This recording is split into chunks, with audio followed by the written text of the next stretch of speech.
ಮುಗಿಲಿ. ಎಲ್ರಿಗೂ ಎಲ್ಲ ನಮ್ಮೂರು ಮಕ್ಕಳಿಗೆ ಹೊಸ ವರ್ಷದ ಶುಭಾಶಯಗಳು.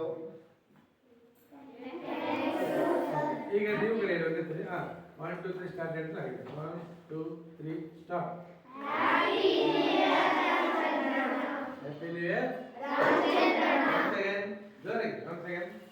once again ಅಂದ್ರೆ ನಾನು ಇನ್ನೊಂದ್ಸಲ ಹೇಳಿ ಅಂತ ಹೇಳಿ, ಇನ್ನೊಂದ್ಸಲ ಹೇಳ್ತಾ ಸ್ವಲ್ಪ ಎಲ್ಲ ಚೆನ್ನಾಗಿ ಓದಿ, ಎಲ್ಲ ಒಳ್ಳೆ ಮಾರ್ಕ್ಸ್ ತೆಗಿಬೇಕು. ಒಳ್ಳೆ ಮಾಸ್ಟರ್ಗಳು ಸಿಕ್ಕವ್ರೆ, ಒಳ್ಳೆ ನಿಮಗೆ ಕೇರ್ ತಗೋತಾರೆ. ಇಷ್ಟು ಕೇರ್ ತಗೊಳ್ಳೋದು ನಾನು ಎಲ್ಲ ಕಡೆ ಗೌರ್ಮೆಂಟ್ ಸ್ಕೂಲ್ಗಳಲ್ಲಿ ನೋಡ್ತಾ ಇದ್ದೀನಿ. ಇವ್ರು ಜಾಸ್ತಿ ಒತ್ತು ತಗೊಳ್ತಾರೆ. ನಮ್ಮವರು ನಮ್ಮ ಮಕ್ಕಳು ಅಂತ ನಾನು ಅವ್ರ ಹತ್ರ ಕೇಳ್ತಾ ಇರ್ತೀನಿ ಯಾವಾಗಲೂ. ಅದನ್ನು ನೀವು ಅವ್ರಿಗೆ ಒಳ್ಳೆ ರೆಸ್ಪೆಕ್ಟ್ ಕೊಟ್ಟು ನೀವು ಓದಬೇಕು. ನೀವೇನು ತೋರಿಸ್ಬೇಕು, ಓದೋದ್ರಲ್ಲಿ ತೋರಿಸ್ಬೇಕು ಅವ್ರಿಗೆ. ಅವ್ರು ನಮ್ಮ ಮಕ್ಕಳು ಅಂತಾರೆ. ಅದರಿಂದ ನೀವು ಓದೋದ್ರಲ್ಲಿ ತೋರಿಸ್ಬಿಟ್ಟು ಅವ್ರ ಹೆಸರನ್ನ ಉಳಿಸ್ಬೇಕು. ನೋಡಿ, ನಮ್ಮೂರಿನ ಮಕ್ಕಳು ಅಂತ ಎಷ್ಟು ಅಭಿಮಾನ ಇದೆ ಹೇಳಿ.